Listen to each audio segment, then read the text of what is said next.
Welcome, everybody, to another edition of All In with Art Stapleton, a New York Giants podcast brought to you by NorthJersey.com and The Record. I'm your host, Art Stapleton, and it is week 7 in the NFL, and yes, the Giants are suddenly playing with a little juice. The win over the Eagles in primetime, 34-17, has added some spice to this team. Jackson Dart, Cam Scatterbo, everybody on defense, from Brian Burns to Kayvon Thibodeau to Dexter Lawrence. This Giants team has got something going right now. And as Jackson Dart said in his press conference on Wednesday, they look at his 3 starts and they feel as though they should be 3-0 and not 2-1. And that's not to take anything away from the Saints, but when you commit a turnover on 5 straight possessions, Dart had 3, and then you had Darius Slayton, and then obviously Cam Scatterbo fumbling at the 12 going in. Even if you take one of those plays out, the Giants are a team of regret for the last 12 years. You look at what they did, and had they gotten that win in New Orleans, all of a sudden we're talking about a 3-3 football team with a lot to prove and a lot of momentum. Still got that momentum, but now you head to Mile High and getting ready for the 4-2 Denver Broncos, who I'm sure a lot of you watched last week from London against the Jets in a game that, let's be honest, if Tyrod Taylor replaces Justin Fields at any point, the Jets probably win that game. And we're talking a little differently about the big, bad Denver defense that had 9 sacks, has the most sacks in the NFL, is the number 1 defense in the NFL right now. So we'll talk a little bit about that with my guest today, Benjamin Allbright, KOA Colorado, Broncos flagship. A lot of you know Ben from his Twitter presence as an NFL insider. A lot of fun, great interview with him coming up, so enjoy that. We talk Broncos, talk Giants. We'll also talk a little bit of the wide receiver market. Are the Giants in? What are names to watch? And I'll close the show with my thoughts on that. A couple things for the Giants. Darius Slayton, I'm not sure if he's going to be available on Sunday. I don't know if he's going to be able to get back in time with that hamstring. I'm expecting another did not practice today here Thursday from East Rutherford. John Michael Schmitz is the other one to keep an eye on. Still in the concussion protocol. It's funny, we talked to Brian Dable about it after what happened with the medical tent and ducking his head in for Jackson Dart, awaiting a fine for the organization and for Dable for that whole situation. Every time concussion protocol has come up this week, Brian Dable has gotten as far away from that concussion protocol discussion as possible. So he's leaving everything to JMS is in the concussion protocol. Now, he was working on the side today with the training staff. They would have to get him to the point where he could be a non-contact participant tomorrow, and then on Saturday they'd be able to clear him for contact. But it's all about the independent doctor and whether or not he'll have enough time. Austin Schlottman will be the center if JMS can't go, and it's funny because he's been Schlottman since his days of Denver when he used to be with the Broncos, came here with the Giants. He was Schlottman. And then only this summer did we start hearing the players call him Schlotz. Then you realize it's Austin Schlottman. But did a very good job in relief of JMS last week against the Eagles. So the Giants, at this point, will have the guy who worked with Jackson Dart primarily this summer in Schlottman. So if JMS can't go, and it's unfortunate for JMS, he's coming off his best game. I mean, that game against the Eagles, he was very good. And then all of a sudden, he has the hit to the nose and the concussion. So we'll see. But keep tabs on that, following us on NorthJersey.com and on Twitter, X art_Stapleton. So without further ado, let me get to our guest, Benjamin Allbright, KOA Colorado. Enjoy this one. It's a fun one of the best ones we've had with Mr. Allbright. All right, joining me now, the man, the myth, and the legend on social media. And he's our Broncos insider. He's their Broncos insider, Benjamin Allbright, KOA in Colorado. What's up, my man? Welcome to All In with Art Stapleton. Yeah, it's good to see your face again, man. Good to be back with you. So we're heading out to Mile High for Sunday, and this game's got a little juice now. Maybe, back when you and I talked about when the schedule was coming out in May, we were kind of debating as to what this game was going to be all about. Take me inside. The Broncos are home from London after squeaking by, yet demolishing the Jets all in the same time. What's the feel out there in Broncos country for the 4-2 Broncos? Well, in terms of this game, a little bit of trepidation. I think back in May, June, July, I think if you were a Broncos fan, you kind of looked at this on paper and you kind of maybe penciled the W in. The Giants, it's Russell Wilson, they'll be transitioning, all that kind of stuff. And then all of a sudden, Russ gets sat down. You get Jackson Dart and Cam Scatterbo in there, and those creatine Cowboys have got some juice. It's interesting to watch. I mean, we've sort of seen. We've sort of seen the Giants offense hide Dart a little bit early on as they try to get him acclimated and that kind of stuff, but they found ways, and that offense has a different energy to it. Then you look on the defensive side, you guys got, Dexter Lawrence up front, you got those three rushers. For a team that certainly appreciates defense like the Broncos, there's a sense that this is kind of a trap game for the Denver Broncos now. Take me inside a little bit. I mean, obviously we talk about the Broncos defense, and we can get to that in a second, but offensively, second year, Bo Nix. We know the marriage made in heaven between Sean Payton and Bo Nix. There was a lot of talk last year because of what Nix was able to do with the Broncos that the Giants missed out on an opportunity last year, taking Malik Neighbors 6 overall. I heard from many fans, why didn't the Giants take Bo Nix? And I always felt like, if there was a head coach who was going to take a chance on Nix, it was Sean. And that maybe it was. Sometimes you hear that 31 teams don't think you're a first rounder, but all it takes is one, and Sean Payton believed in Bo Nix. Take me through that offense a little bit. A little inconsistent in London against the Jets, but where are they at offensively? Because I know we can spend all the time in the world on Giants offense versus Broncos defense, but it might be the flip side that determines this game.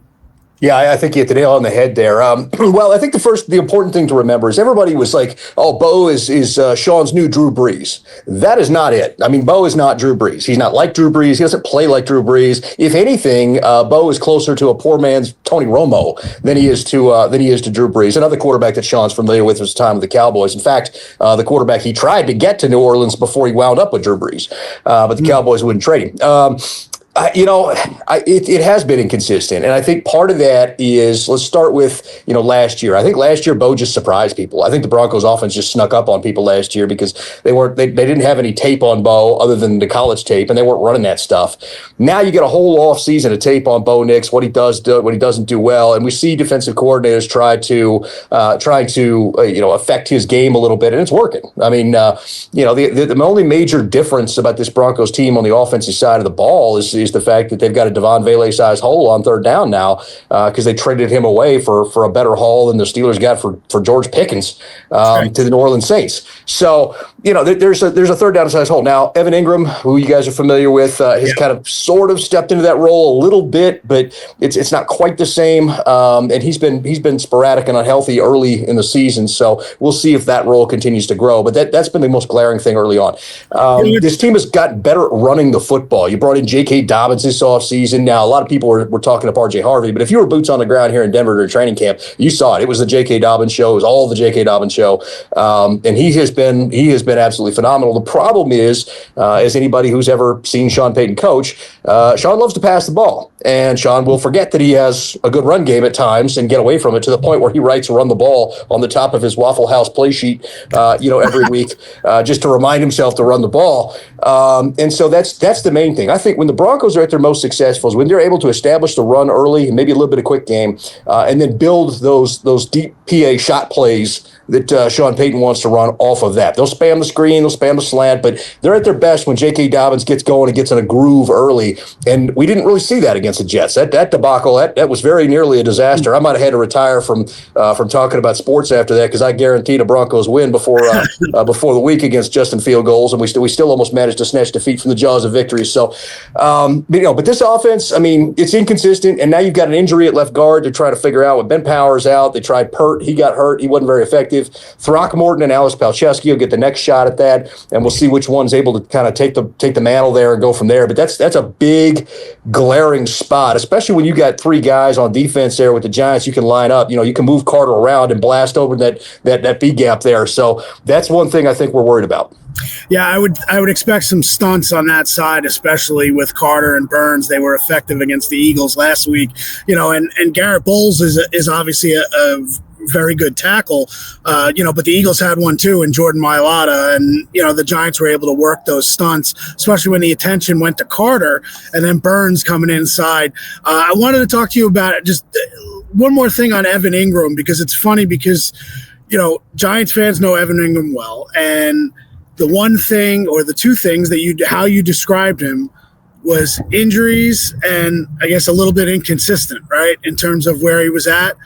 That's exactly what he was for his entire career here. Now, circumstances really led to that a lot of ways with the Giants. I mean, Engram did not have the best personnel around him. I mean, just when he got here, he was supposed to be the finishing piece.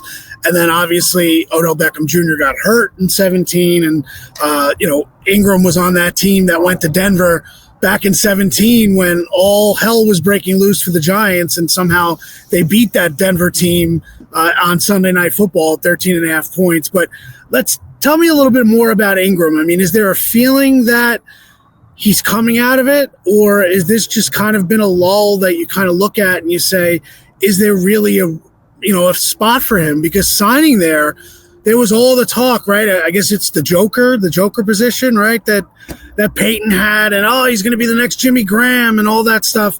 It seems to me every Bronco fan that I hear from just is not happy with Evan Engram being there. It sounds a lot like what the Giants fans were back when he was here. Yeah, and that's because I think they got sold a bill of goods. When you look at Evan Engram as a tight end or as a joker, that's not what he is. Evan Engram is a heavy slot receiver. That's what he is. That's what he always was. He was at his best as a wide receiver, as a big body, heavy slot guy.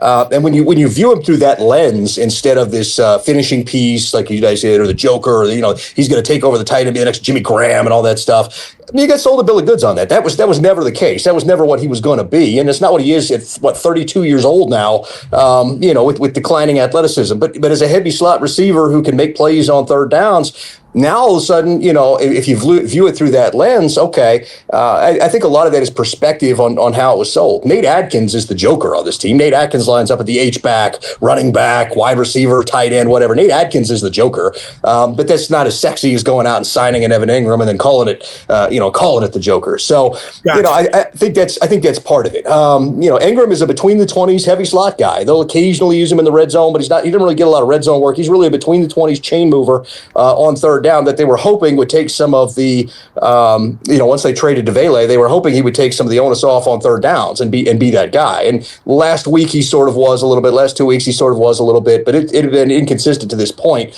And I think most Broncos fans are simply disappointed in what they were sold. During the offseason, this was going to be the Jimmy Graham thing and whatever else, and you're expecting 1,000-yard, tight end, and I'm like, man, you're getting a 450-yard, 3 touchdown heavy slot receiver. Like, what are we doing here? So, yeah, there were some angry missives on Twitter, as there generally are, towards me during the summer. Wet Blanket Allbright is a popular nickname around here. But man, I put that blanket in the dryer real fast this season as we're starting to see what this actually is. Let's talk. I wanted to ask you about this because saw the video posting on Thursday morning. That's when we're recording this on Thursday.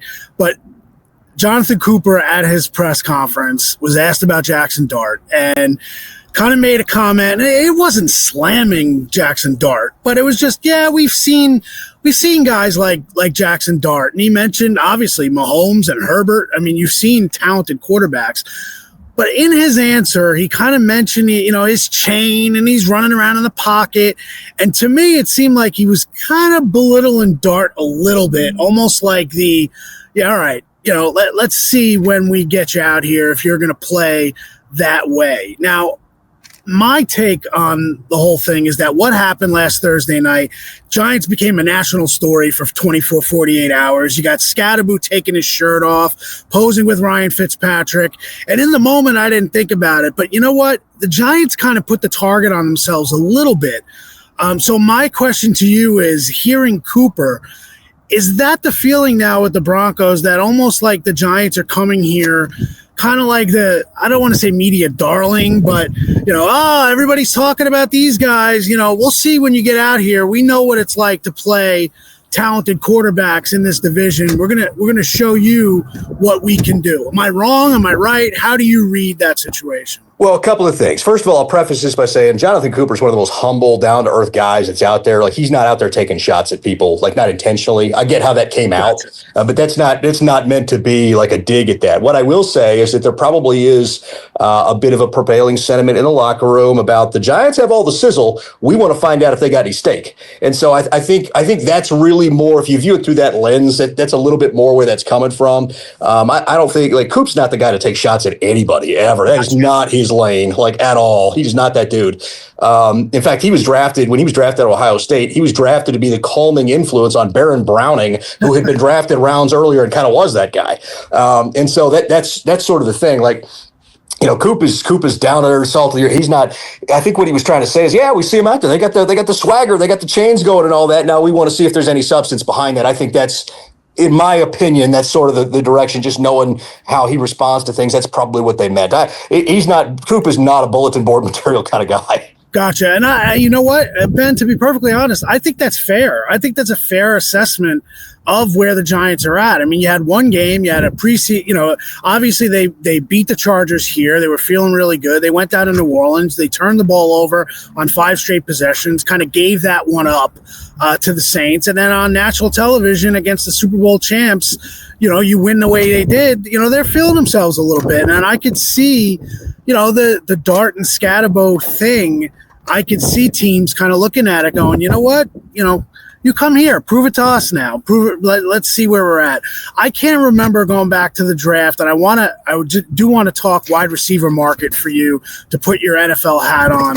But before I do that, you want to waddle into that? Yeah, exactly. Waddle a little bit. We'll see. I don't know if I was trying to come up with something funny for Jerry Jeudy, but I'm probably better off just saying my last thing for you is, what was your feeling on Jackson Dart in the draft? I don't remember. You and I always go back and forth, both in the DMs where it all happens on Twitter. But what was your feeling on Dart? And do you like what you've seen so far from what he's done in 3 weeks? Yeah, I do. Here's the thing. So, because if you go back and you look at the tweets, there are people that saying that I was low on, first of all, on Scatterbo. I'm not low on either one of them. My question about either one of those two guys wasn't, can they play in the NFL? That was obvious. My question about either one of those two guys is, how sustainable is their style of play in the NFL? Because Scatterbo, he's a guy who seeks out contact. Saw that a ton when he's down here at Arizona State. We're just south of us here in Colorado. Jackson Dart got a good look at him there in the SEC. He likes to lower the shoulder. That's fun. It creates a spark. It'll get a team behind you. But there's a point where you have to have a discretion. It's the better part of valor. We've seen, hadn't Dart been in the tent every game so far? Maybe he missed one, but yeah, every game, and even going back to the preseason, he was in the tent too. Right. So what I'm getting at is not that that's not exciting or that they're not good. They're both good. I like Dart coming out. I think I had him as my number 2 quarterback in the draft, behind Cam Ward. But how sustainable is that long term? I don't want Giants fans long suffering to get this kind of spark, this kind of excitement back since the Super Bowl years and Eli and all that. Do you really want emotional investment in some guys that are real good right now, but if they keep playing the way that they're playing, are going to get themselves hurt, long term? And it sucks because, I watched, I knew Peyton Hillis. He played high school ball 10 minutes north of me in Arkansas. I've seen that, and I get the white guy running back comparisons. I'm not trying to be that dude, but at the same time, there is sort of an element to that. There's sort of a no fear element to the way that Scatterbo and Hillis both played. And perhaps they probably should have had a little more fear with that, or at least made some better business decisions, and had elongated careers. With Dart, it's kind of the same thing. He absolutely provides a spark, but every time I see a quarterback lower the shoulder, I'm like, oh, you ain't Cam, dude. And even Cam's career wasn't as long as it could have been. So that's the only things I'm worried about there. I loved the pick of Malik Neighbors last year. Boy, if you had Neighbors out there right now, man, I'd be looking at this thing, looking around at this offense, like, man, this thing is getting ready the spark is here. This thing's getting ready to erupt, So I can't wait to see what it looks like when it all comes together. My main thing is with those two players. players, their style of play and longevity, man, I just worry about that. And I think they're a fair question. So you mentioned no neighbors, so that's a perfect segue. You've done this a time or two. You know the segue to the wide receiver market. Put on your NFL insider hat. The funny thing is, back in 2022, Jerry Jeudy was a guy who was mentioned a lot for the Giants when he was out there in Denver, and Denver was looking to trade him. And, he ended up going to the Browns because of the connection with Dable. Obviously, we're recording this on Thursday, so who knows? Everybody thinks the Jacoby Myers deal is going to get done at some point with someone out there. What are you hearing about the wide receiver market, and are you believing the talk? Because a lot of times the trade deadline in the NFL, it's that sad trombone when we get to the deadline. There are no trades whatsoever, and you've got, the Schefters and the Rappaports all promising these big deals are going to go down, and then all of a sudden when we get to the deadline, there's nothing. So what have you heard from the wide receivers and related to the Giants? Because I know a lot of our followers love following you as well when you drop those little tidbits on social media nationally, not just Broncos-wise. Keep your eye on Jalen Waddle, man. Keep your eye on it. The Dolphins weren't really willing to engage up until a couple of days ago, and now all of a sudden they're kind of willing to engage. And I'm going to be honest, he fits more long-term with what the Giants would want than any of the other guys. He can play that backside Z. When Neighbors comes back, he can play the X. And it really, I think it gives you a better long-term piece. So keep your eye on that Waddle thing. I don't think as highly of the Myers, Olave, and you don't want Jerry Jeudy. Like, you could throw him a contract and he'll drop that too. We've got experience with that. You don't want that. But the Jalen Waddle thing, keep your eye on it. I don't know if they get it done, but there's certainly some sentiment that there's some steam there that they could get that thing done. What are you hearing in terms of a price tag for Jeudy? Second rounder and something else? For Jeudy? I'm sorry, not Jeudy. Jalen Waddle. I think it was like a third rounder, I think was what I was heard. But I don't have exact details on that, and I don't want to overextend myself. No, that's fine. But speculatively, I believe they were looking for a third to get that done. Now, you may be able to talk them. If you're New York, maybe you talk that down. Maybe you make that a conditional third. If he plays X amount of snaps and stays healthy, maybe you're able to talk that down a little bit. And I think that's part of the thing, because I don't think the Giants want to part with anything higher than the day 3 picks. So, that's how these things go, right? That you get both sides playing hardball, and then somebody breaks because they know they need, whatever, or they know they need to get rid of the piece. The Miami Dolphins know that coaching staff's getting blown out if they don't make the playoffs, and that doesn't look like it's happening. So they're looking to kind of reload. They're shopping Bradley Chubb and Jalen Phillips out there as well. Yep.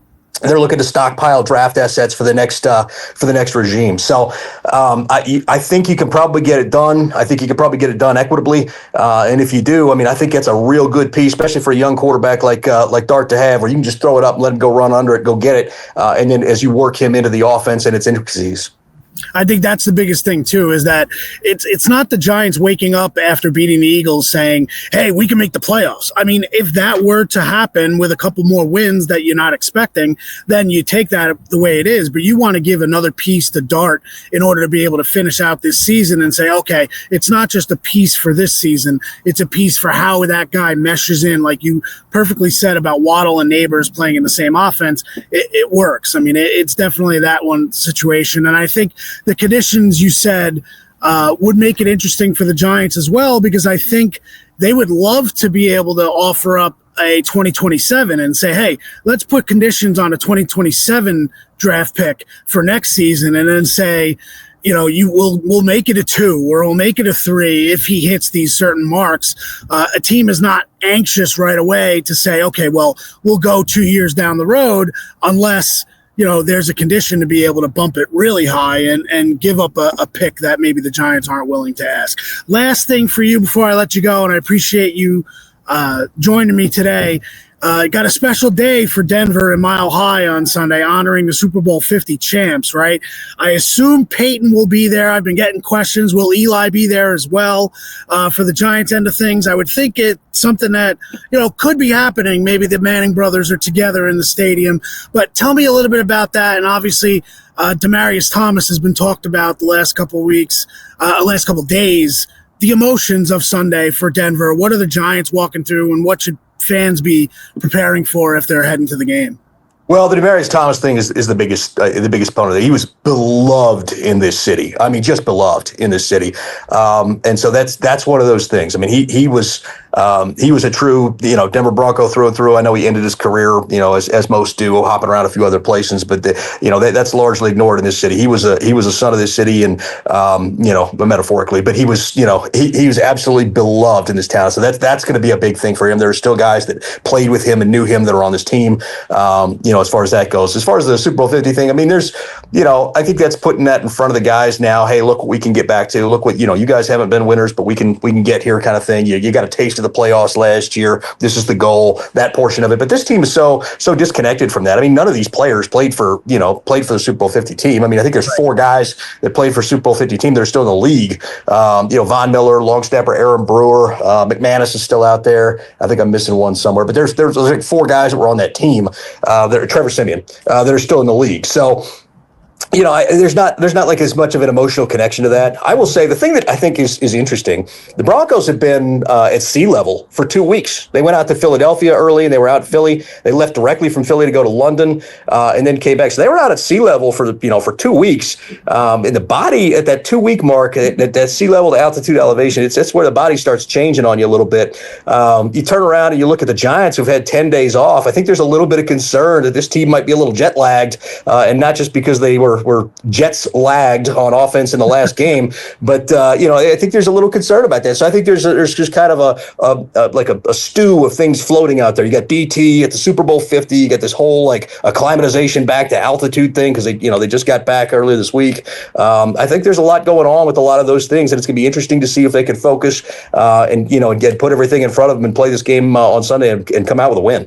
Well, if they're anything like the Giants celebrating the 100th year of the franchise last year and ended up with 3 wins, it never goes well for the Giants when they have anniversary situations, and that's why there's all talk here. Let's stop talking about the past. Let's look forward, start talking about what we have now, because every time we compare it to the past, we never live up. Benjamin Allbright, where can everybody find you?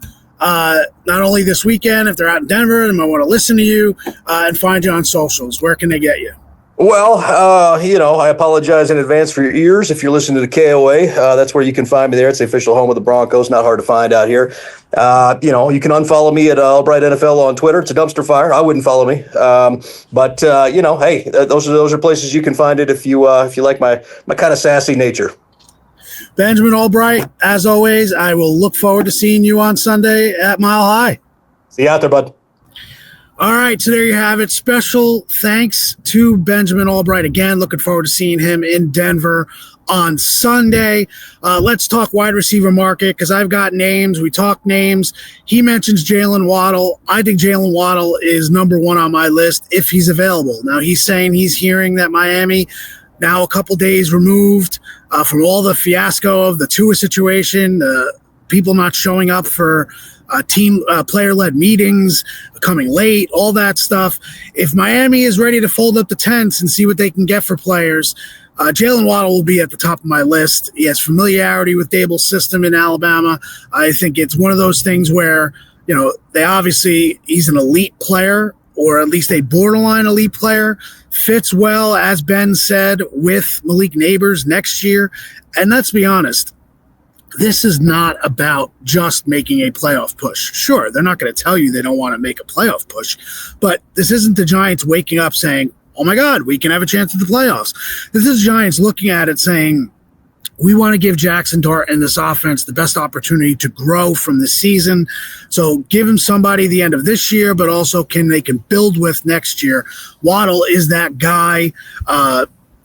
I believe Paul Wood can tell me Waddle is either 25 or 26 years old. Another guy who's been mentioned is Chris Olave from the Saints. He's 25, as Ben Allbright, as we talked about off air. The idea is that it's the concussions with Olave. That's the nervousness of he had multiple concussions. So do you make that move for him? That's kind of one of those things. So other guys, Jacoby Myers, A.D. Mitchell from the Colts, Rashid Shaheed from the Saints. Obviously, Giants saw him firsthand, 89-yard touchdown, but he'd be a rental. I think that's a big thing here is that if they're going to make a big move, if Joe Schoen is going to trade away a draft asset, it's got to be for somebody who's here beyond this season. So it's either for a guy like a Jacoby Myers, who if you want to re-sign him, you're going to have to pay up to keep him here, or it's a guy like Waddle who's already under contract. Paul Wood, thank you, 26 years old for Jalen Waddle. Again, 27 and under is the prime age for a team that's rebuilding on the rise for the New York Giants. Waddle would be that kind of guy. So I love it. Let's get to some questions from our guys at K12.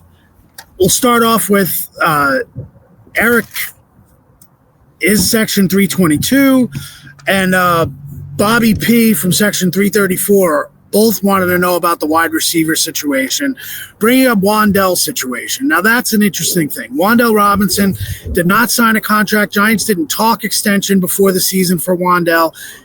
He's been very good the last couple of weeks. He's going to get an opportunity to do even more for the rest of the season. But if he hits the market, you got a guy out there in Liam Cohen who was Wan'Dell's coach at Kentucky. He was his OC. He's now with Jacksonville. I could see them opening up their wallets to get Wan'Dell to come down there.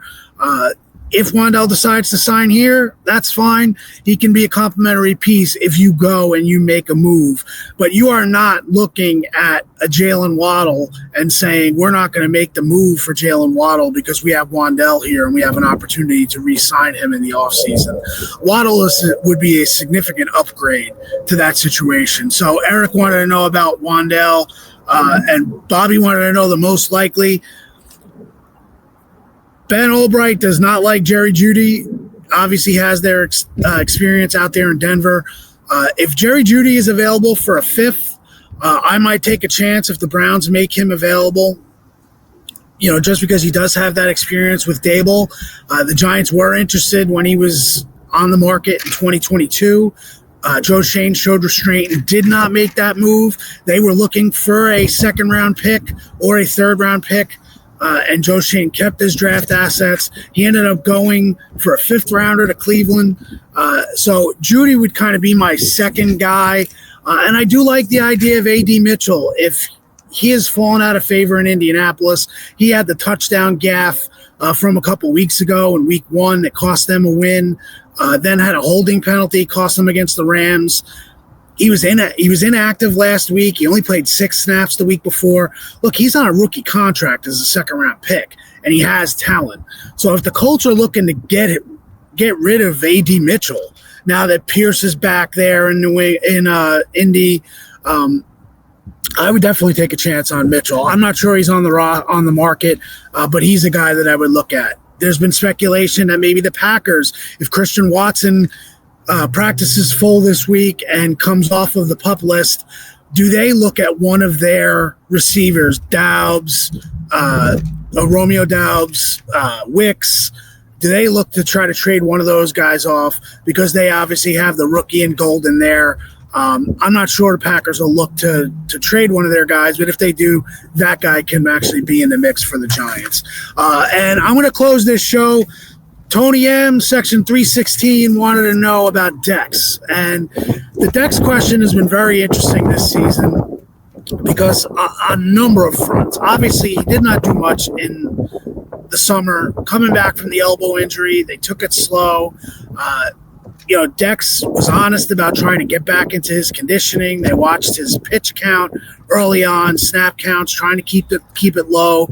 And there has been this feeling that why isn't Dex having the kind of impact that we would have anticipated from Dexter Lawrence? He had a good game against the Eagles. So I'm not ready to write off Dexter Lawrence just yet. I think he's rounding into form. I think with the 10-day break after the Thursday night game, Dex has also had a lot going on in his personal life. His wife gave birth to their first baby. So busy summer for Dexter Lawrence. The injury coming back, everything else. And I also think with the guys they have at the edge, Brian Burns, Kayvon Thibodeau, Abdul Carter, a lot of tension going to those guys.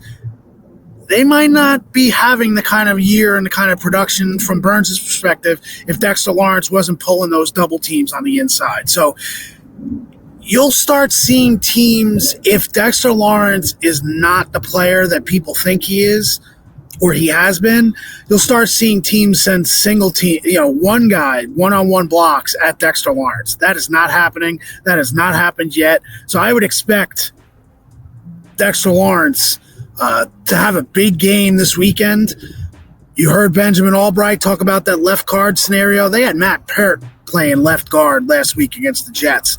I think Dexter Lawrence blows up the middle of this line this week for Denver and has a big game out at Mile High. So that's where we're at. I will be back on Sunday night after the game, Giants Broncos. It's a game that will change the narrative of a season for the New York Giants if they can win and then head down to Philadelphia with 3 wins and a chance to even up at 4-4 and really make a statement about their place in the NFC East. Long way to go. I think they got a shot this weekend, but they're going to have to play a clean game, and they're going to need the best game from the pocket from Jackson Dart that they've gotten this year in order to win this game. And watch out for Tyrone Tracy. Tyrone Tracy was on a snap count last week against the Eagles.